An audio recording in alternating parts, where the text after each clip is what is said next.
ঈদুল আজহার ছুটি শেষে প্রথম দিনেই সচিবালয়ে অফিস করেছেন প্রধানমন্ত্রী তারেক রহমান। সকাল থেকে ধারাবাহিক কর্মসূচিতে ব্যস্ত সময় পার করেন সরকার প্রধান। প্রধানমন্ত্রীর কার্যালয়ে সংবাদ সম্মেলনে প্রধানমন্ত্রী উপদেষ্টা মাহদি আমিন বলেছেন, প্রধানমন্ত্রীর 10 নির্দেশনায় এবারে ঈদ ব্যবস্থাপনায় দৃশ্যমান ইতিবাচক পরিবর্তন হয়েছে।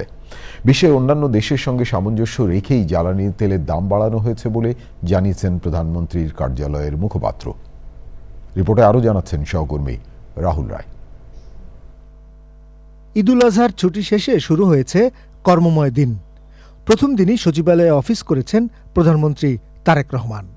সকাল 9:15টায় সচিবালয়ে এসেই সবার সঙ্গে শুভেচ্ছা বিনিময় করেন। এরপর শুরু হয় ধারাবাহিক কর্মসূচির ব্যস্ত সময়।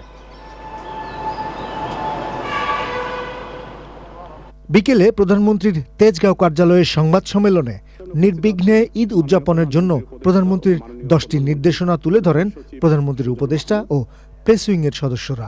আমাদের সিটি প্রশাসক আব্দুল সালামকে নিয়ে নিজে গাড়ি চালিয়ে কিন্তু ঢাকার রাজপথের অলিতে গলিতে ঘুরিয়ে সব দেখেছে কোথায় পরিষ্কার পরিচ্ছন্ন হয়নি, কোথায় কারো গাফলতি তদারকি করেছেন নিজে, এবং ঘুরে এসে বাসায় বসেও কিন্তু ক্ষান্ত হননি।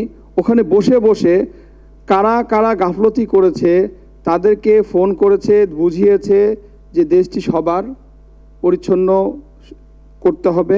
নির্বিঘ্নে ঈদ যাত্রা নিশ্চিতকরণ, শ্রমিকদের বেতন ভাতা পরিশোধ, দেশীয় পশুর বাজার সুরক্ষা, দ্রুত বর্জ্য অপসারণ, গণপরিবহনের শৃঙ্খলা, চাঁদাবাজি ও সিন্ডিকেট দমন, নিরবিচ্ছিন্ন বিদ্যুৎ সরবরাহ, জননিরাপত্তা নিশ্চিতকরণ, চামড়া খাতে সুস্থ ব্যবস্থাপনা এবং নিত্য প্রয়োজনীয় পণ্যের বাজার স্থিতিশীল রাখা, এই 10টি অগ্রাধিকার ছিল মাননীয় প্রধানমন্ত্রীর প্রধান বা অন্যতম নির্দেশনা।